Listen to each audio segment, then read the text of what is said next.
Baik anak sekalian, Assalamualaikum warahmatullahi wabarakatuh. Bismillahirrahmanirrahim. Alhamdulillahirrahmanirrahim. Wa binasta'in ala umur watin. Wassalatu wassalam ala asrafi anbiya wal mursalin. Sayyidina Muhammad wa ala alihi wa sahbihi ajma'in. Rabbi shrah li sadri wa yassir li amri wahlul 'uqdatam min lisani yafqahu qawli. Amma ba'du. Anak sekalian, pada kesempatan hari ini marilah kita belajar bersama-sama. Materinya adalah tentang sholat Jumat. Baik, langsung saja anak. Tanda kompetensinya adalah memahami tata cara sholat Jumat. Kompetensi dasarnya yang pertama menjelaskan ketentuan-ketentuan sholat Jumat, yang kedua mempraktekkan sholat Jumat ya. Pengertian sholat Jumat, kemudian hukum dan dalil sholat Jumat, syarat sah sholat Jumat, syarat wajib sholat Jumat, cara mengerjakan sholat Jumat, amalan sunnah sholat Jumat, halangan sholat Jumat, dan hikmah sholat Jumat. Anak-anak, itu ya akan kita bahas pada kesempatan hari ini. Baik, langsung saja. Yang pertama, sholat Jumat. Sholat Jumat ialah sholat 2 rakaat yang dilaksanakan secara berjamaah pada waktu sholat zuhur di hari Jumat, diawali dengan khutbah, dan hukumnya wajib bagi setiap muslim laki-laki yang mampu melaksanakannya. Hukum dan dalil sholat Jumat. Sholat Jumat hukumnya adalah fardu atau wajib bagi kaum pria yang sudah balik atau dewasa, yang sehat dan bukan musafir. Firman Allah dalam surat Al-Jum'ah ayat 9, Ya ayyuhalladzina amanu idza nudiya lis-sholati min yaumil jum'ati fas'au ila dzikrillahi wa darul ba'dzilakum khairul lakum in kuntum ta'lamun ya. Hai orang-orang yang beriman, apabila diseru untuk menunaikan sholat pada hari Jumat, maka bersegeralah kamu kepada mengingat Allah dan tinggalkanlah jual beli ya. Kenapa disebutkan jual beli? Karena mata pencarian manusia pada waktu itu, pada saat dalil ini turun, surat Al-Jum'ah ayat 9 ini turun, yaitu kebanyakan adalah seorang pedagang anak ya. Syarat sah sholat Jumat. Sholat Jumat ini sah apabila yang pertama hendaklah diadakan di dalam negeri yang penduduknya menetap. Yang kedua, berjamaah, harus dilaksanakan secara berjamaah. Dikerjakan di waktu zuhur, anak ya.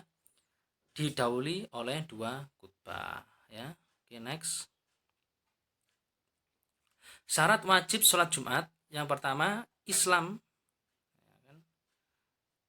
Berikutnya balik atau sudah dewasa, laki-laki minimal usianya 9 tahun itu sudah balik ya. Kemudian berakal sehat, laki-laki sehat, tidak wajib bagi yang sedang sakit anak-anak, tetap di dalam negeri, tidak wajib sholat Jumat bagi orang yang sedang dalam perjalanan ya. Cara mengerjakan sholat Jumat. Menjelang waktu sholat Jumat, dianjurkan pergi ke masjid. Kalau mendengar azan Jumat, segera pergi ke masjid. Sholat Jumat dimulai dengan azan. Sebelum melakukan sholat Jumat, wajib mendengarkan 2 khutbah. Selesai khutbah kedua, muazin mengucapkan iqamah. Para jamaah sholat Jumat bersama-sama melaksanakan sholat Jumat. Dari mulai niat sampai dengan salam, dilakukan sama sebagaimana cara melaksanakan sholat fardu yang lainnya. Amalan sunnah dalam sholat Jumat. Yang pertama mandi. Memakai pakaian yang bersih dan yang terbaik, anak-anak ya. Karena hari Jumat ini adalah hari besar umat Islam ya, maka kita harus senang, dan salah satu ungkapan dari kesenangan kita adalah menggunakan pakaian yang bagus. Diutamakan yang berwarna putih. Memakai wangi-wangian. Memotong kuku, membaca Al-Quran atau zikir sebelum khutbah ya. Hal yang menghalangi sholat Jumat ya. Boleh kita ini meninggalkan sholat Jumat. Yang pertama, karena sakit. Tidak mungkin kita pergi ke masjid untuk sholat Jumat kalau kita sakit yang benar-benar menghalangi kita untuk pergi ke masjid.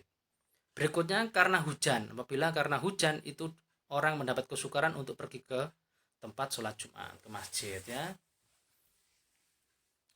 Hujan lebat ketika jalan ini menjadi becek, nah ini dikhawatirkan akan mengotori pakaian kita, sarung kita atau celana kita, maka daripada nanti kita nekat datang ke masjid akhirnya pakaian kotor kita ini mengenai masjid, maka akan berdosa kita ya.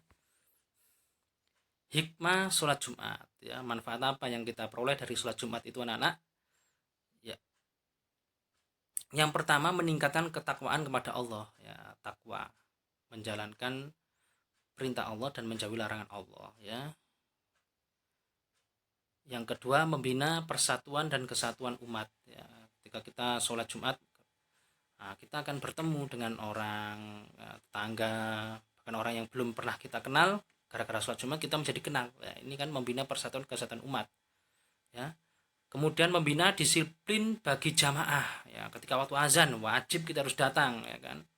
Ini kan membuat kita disiplin ya kan, membuat hidup kita juga menjadi lebih bersih karena hari Jumat kita disunahkan potong kuku, kita potong kuku, kemudian kita mandi ya, kita mandi bersih ya. Biasanya kalau hari di luar hari Jumat kita mandinya biasa-biasa saja, tapi begitu hari Jumat kita mandi dengan membersihkan seluruh anggota badan ini dimaksimalkan, sehingga inilah yang membuat kita menjadi badan kita segar, sehat, dan enak untuk beribadah. Mendidik dan mencerdaskan bangsa. Bagaimana kok bisa mendidik dan mencerdaskan bangsa? Ketika kita sholat Jumat, sebelum sholat Jumat kita mendengarkan khutbah. Nah, ini kan mendidik dan mencerdaskan bangsa. Kita mendapatkan ilmu dari khutbah itu. Kita mendapatkan ilmu dari khotib yang menyampaikan khutbah Jumat tersebut ya. Nah, anak-anak sekarang kita permainan ya, kita ada soal, nah nanti kita jawab bersama-sama anak ya. Kerjakan soal-soal berikut dengan cara memilih salah satu jawaban A, B, C, atau D. Jika pilihan Anda benar, maka Anda langsung menemukan jawaban benar. Jika Anda kurang tepat, akan mendapatkan jawaban yang salah ya. Orang yang diwajibkan melaksanakan sholat Jumat adalah A, perempuan muslim, B, anak-anak, C, orang sakit yang berat, D, laki-laki muslim yang telah balik ya. Apa anak? Oke ya, jawabannya yang D, laki-laki muslim yang telah balik. Perempuan nah, sebaiknya malah tidak perlu sholat Jumat, dia wajib sholat duhur di rumah. Anak-anak belum balik ya, jadi tidak perlu. Nah, tapi kalau untuk pembiasaan silahkan ikut, tidak masalah. Orang yang sakit berat, wah, ini malah sebaiknya harus di rumah ya. Yang tidak termasuk syarat wajib sholat Jumat adalah Islam, balik, sakit, berakal. Nah, jawabannya ya mudah ya anak ya, yang C, sakit ya. Tidak termasuk syarat wajib. Kalau orang itu Islam, balik, dan berakal itu wajib untuk sholat Jumat ya. Oke, yang ketiga, yang termasuk syarat sah sholat Jumat adalah sholat Jumat ini sah apabila A, tidak ada khutbah, B, dilaksanakan sendiri, C, dilaksanakan pada waktu asar, D, ada tempat untuk melaksanakannya. Apa? Oke ya. Jawabannya yang D, ada tempat untuk melaksanakannya. Tidak ada khutbah, jelas tidak bisa disebut sebagai sholat Jumat. Dilaksanakan sendiri, itu sholat duhur namanya ya kan. Sholat duhur pun harusnya juga berjamaah ya kan. Ini dilaksanakan sendiri, bukan seperti itu. Yang C, dilaksanakan pada waktu asar ya, harusnya di waktu duhur. Jadi nomor 3 jawabannya yang D anak ya. Urutan kegiatan khutbah Jumat yang benar adalah A, syahadat memuji Allah, sholawat atas Nabi, wasiat dan membaca Al-Quran. B, memuji Allah, syahadat, sholawat atas Nabi, wasiat dan membaca Al-Quran. C, membaca ayat Al-Quran, memuji Allah, sholawat atas Nabi, syahadat dan wasiat. D, memuji Allah, sholawat atas Nabi, syahadat, wasiat dan membaca Al-Quran. Jawabannya yang paling tepat adalah yang delta, yang D ya, memuji Allah, alhamdulillah, alhamdulillah ya kan.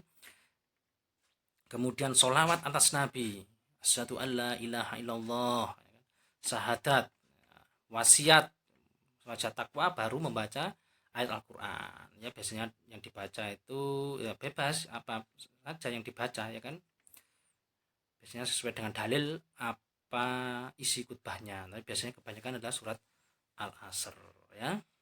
Oke, yang kelima, yang terakhir, Yang bukan termasuk manfaat sholat Jumat adalah A. Menahan haus dan lapar, B. Memupuk kebersamaan, C. Menambah wawasan keislaman, D. Mendekatkan diri kepada Allah. Ya, ini jelas ya, jawabannya adalah yang A. Menahan haus dan lapar ya. Memupuk kebersamaan, jelas yang B itu. Nah, kita bertemu dengan sahabat, bertemu dengan rekan, dengan saudara bahkan ya kan. Menambah wawasan keislaman, jelas isi khutbah itu adalah menambah wawasan keislaman kita jelasnya. Yang D, mendekatkan diri kepada Allah, jelas ya. Kita datang ke rumah Allah ya jelas kita dekat dengan Allah. Kita menyebut nama Allah, kita memuji-muji Allah, jelas kita dekat dengan Allah. Baik anak, mungkin hanya itu yang bisa saya sampaikan. Kurang lebihnya Pak Teguh minta maaf.